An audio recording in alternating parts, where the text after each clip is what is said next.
What it do, Dream Team? It's your boy D Neal back with another reaction video, guys. Here we are with Passport 2, How I See American Freedom After Living in Europe. Before we dive into this, make sure you guys subscribe to the channel, ring notification bell, get a video a thumbs up so it gets suggested.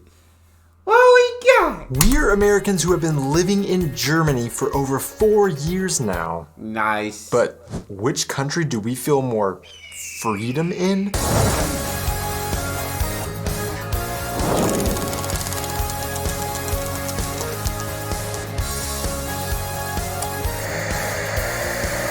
Hey guys, and welcome back to our channel. I am Donnie, and along with my wife Aubrey, we are two Americans currently living in Germany with our baby, sharing all of our experiences living and traveling throughout Europe. The topic of freedom is honestly a complicated one. I mean, how do you even define freedom? Well, of course there are literal definitions of the word freedom, but how a country, culture, or society defines that freedom can be very different from others. That's facts. That is definitely facts. For example, in the US, the idea of freedom is significantly dependent on the individual experience and freedom from rules or regulations that keep you from doing what you want to do. Maybe that means someone else is bothered because of the freedom you express, but that's American freedom. In Germany, we've experienced that freedom is generally much more collectively thought of and less based on what an individual can have or do. This may mean rules in place that for an American feels like a restriction on personal freedom, but it actually guarantees more comfort or enjoyment for the masses, I guess you could say. So can Americans who were born, raised, and had the American individual idea of freedom ingrained in us feel more free in Germany, where people often complain about cumbersome bureaucracy and rules for seemingly everything? And are there specifically any freedoms that Germany has that the land of the free doesn't have? This is very interesting concept,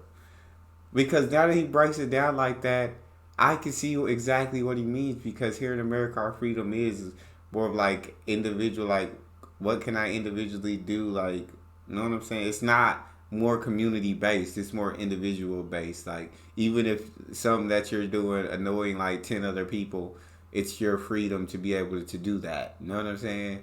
Where Germany, it's more community based, right? They care about the masses, and you know what I'm saying? It may annoy you that you can't do a certain thing, but hey, it makes the whole happy rather than the one. Ooh, this is interesting. Have? Well, that's exactly what I'm going to talk about today in my video. Is it really the freedom they fear, or just drinking a public beer?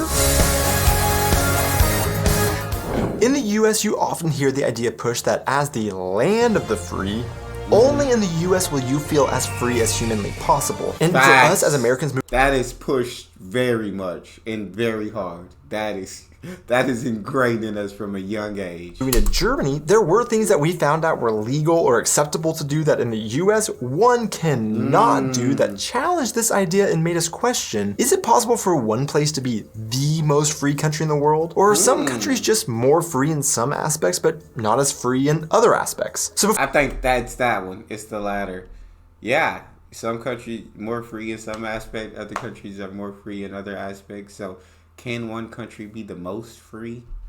Before I get to where I personally feel more free, what are aspects in which Germans may have more freedom than Americans in the land of the free? So for example, a very public freedom that you have in Germany that you see often in parks across Germany on a beautiful summer day is drinking alcohol in public. The situation in the US is actually quite complicated when it comes to laws about drinking in public. There are no federal laws against drinking in public, but in some states you have outright bans statewide against public drinking. In some places it varies city by city, or in some cities they will have specific streets you can openly drink in, but not on other streets. One such town that is different from most others in the state of Texas by allowing drinking in public in the main downtown area is Fredericksburg, Texas, which probably stems from, well, the fact that it's extremely German. Welcome to the #1 celebration in Fredericksburg, Texas, Oktoberfest. But this is where you get the whole...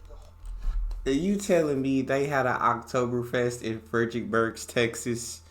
I lived in Texas most of my life. I just moved out of Texas. Are you telling me there was an Oktoberfest there that whole time and I never went, not once? disappointed in myself.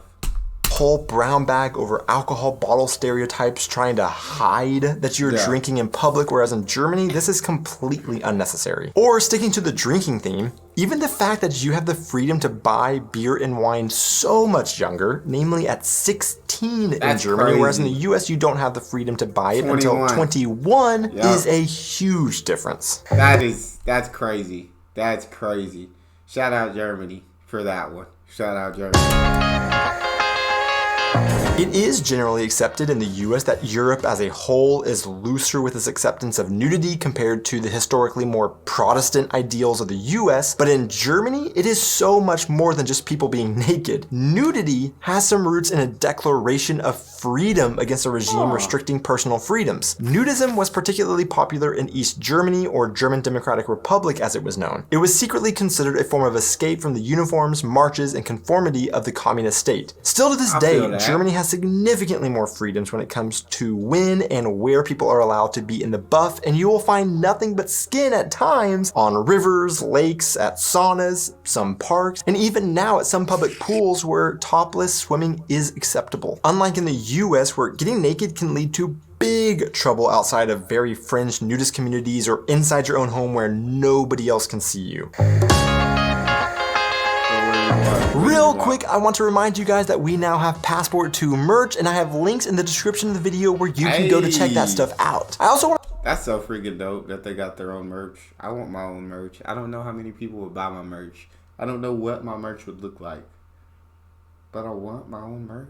This is cool. I'll take a moment to thank all of our patrons over on Patreon for their continued support throughout the years. I truly can never express my gratitude enough. If any of you are interested in joining our Patreon, I also have links to that in the description. But if the rest of you guys wouldn't mind hitting those like and subscribe buttons and leaving a comment on this video about what you like, that also goes an enormous way in supporting our channel, and I would really appreciate you doing that. But now, let's get back to the video. One of the most important freedoms in the US is to be able to go wherever you want, when you want. But there are limitations on movement that you don't really realize you have in the US until you move to someplace like Germany, and suddenly you do have more freedoms of movement than we used to have. Really? For one example, in the US, most states have a castle doctrine law codified into their legislation, which allows people to defend themselves with reasonable force or even deadly force in their homes or a place of business. And these people do not have a duty to retreat from a private property that is owned or leased by such an individual when they have a reasonable belief they need to use.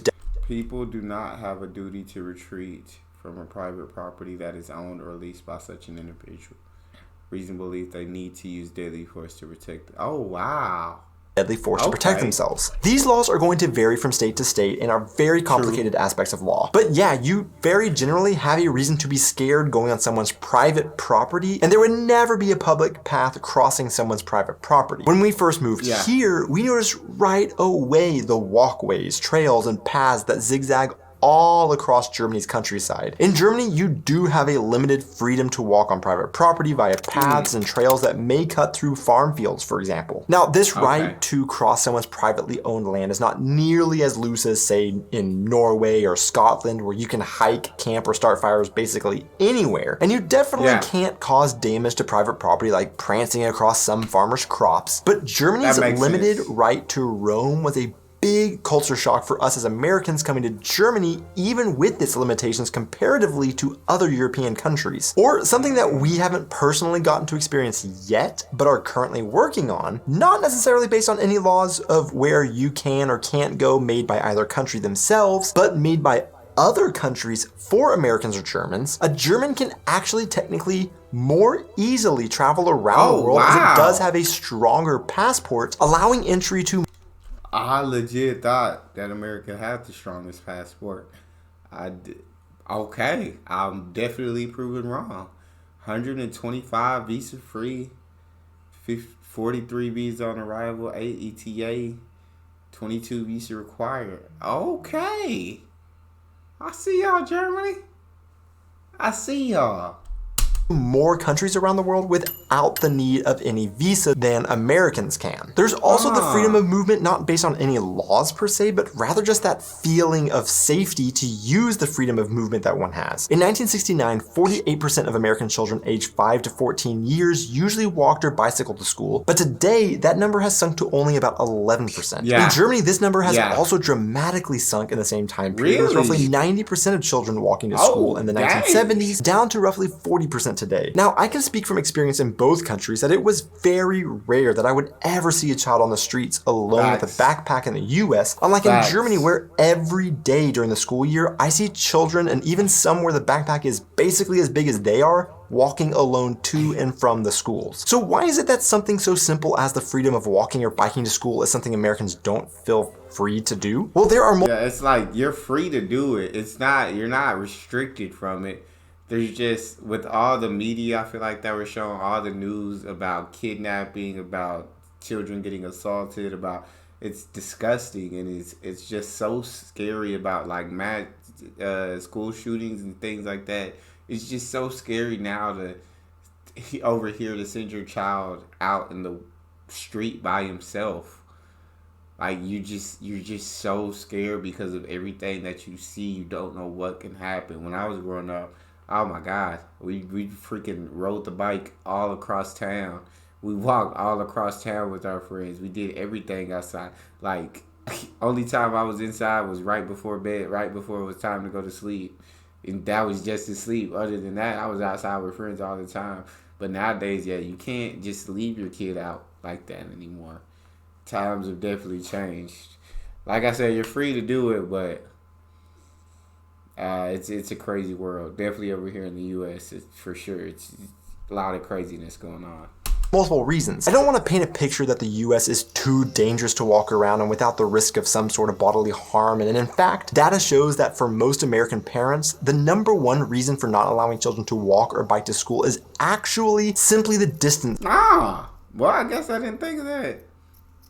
Maybe from the house to school rather than any sort of danger per se. This is something you very much can quickly feel as a major difference between the two countries when you are in them. American cities or towns are large, sprawling, and many schools today are actually built on the fringe of communities where the land is cheaper to build on versus in the middle of towns, making them farther away from neighborhoods. German cities are compact, walkable, and schools are built amongst neighborhoods so they are easily reachable, encouraging people to walk to school. However, unfortunately, it is true a lot of the other reason that Americans don't let their children walk to school alone is fear. Fear of traffic-related danger or even crime, for example. Once again, American cities or towns are generally not built for walking to places, but rather for driving.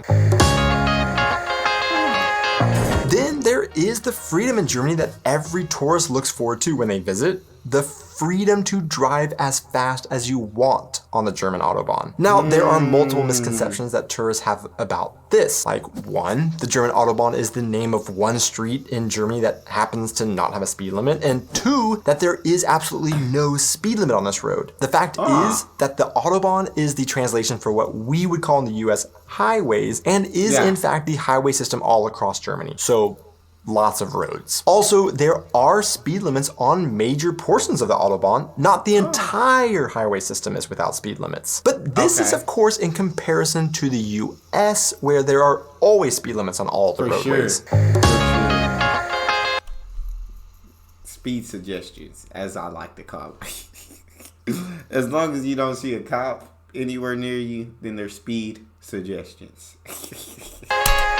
Something else that one might bring up about freedoms in Germany that doesn't exist in the US is freedom that exists in both countries but are often not achievable because of a massive paywall. For example, university in the US compared to university costs in Germany. In the US, the average tuition cost of an in-state public tuition is a little over $10,000, whereas in Germany, it can hardly exceed $10K a year, or is that like for all of 10K is cheap. I think my 4 years in school I think I racked up like 26, 27K. 300 euro per semester. There are caveats to both countries based on where the student is from and in which state in either Germany or the US they are studying in. But the overall theme is that in the US, the price alone can render the freedom to study unattainable to many, whereas in Germany, the tuition price can often not even be a factor to education. This, of course, is also true for healthcare. For example, one of the most famous stories to show this is an American reluctance to calling ambulances due to the costs associated with them. In the US, a study found that 79% of patients who took a ground ambulance could be on the hook for an average fee of $450 after their insurance paid out. By comparison, air ambulances can cost the average patient $21,700 after the insurance pays out. But the catch is that 71% of ambulance providers don't take the patient's insurance, often leaving them with a much more expensive bill. In Germany,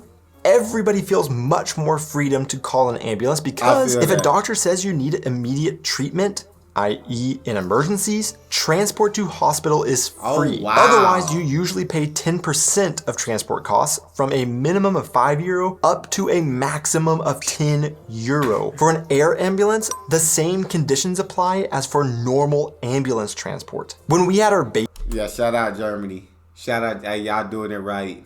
Y'all are doing it right. Yeah, we won't call an ambulance, no. Unless I physically cannot walk. I cannot be moved. That's the only way I'll call an ambulance. But god dang it, no. Like, here we are very, very reluctant to call an ambulance. You almost rather just lay there and die before you call that ambulance. Baby? We also experience a much greater freedom in Germany to take care of our baby that you just don't get in the US, and that is the maternity and paternity leave we received. In the US, the only protection that mothers or fathers have is possibly 12 weeks of unpaid leave that is there just to protect their jobs. However, employers can give more time or payments if they want to after an employee has a child or adopts one. In Germany, Aubrey took 1 year of paid maternity leave, and I took a couple of months of paid paternity leave even as a self-employed individual. In Germany, that's absolutely beautiful. Absolutely beautiful. Oh my god. Germany, this affords parents a freedom to care for a child that in the US, depending on economic status, one may not be able to do and may have to go to work immediately after having a baby because they can't afford to have 12 weeks of no pay. Facts. So, the question you all want to know the answer to: where do we, as Americans who have lived in Germany for over 4 years now, feel more free? So of course, in this video, I focused more on some of the freedoms that Germany has than the US. Just because the US does pride themselves on being the land of the free, I wanted to show some freedoms that they may not have. So that's not to say that everything in Germany is better, and also there are a lot of freedoms that you get in the US that you don't get in Germany. Well, although there are some overarching general themes as to what freedom is or isn't, where one feels more free is often also going to be dependent on their own personal experiences, beliefs, and interests, in my opinion. For example, if someone's passion is marijuana, they may feel more free in, say, Colorado in the US than in Germany because you have the freedom to use marijuana recreationally there, unlike in Germany where you currently don't.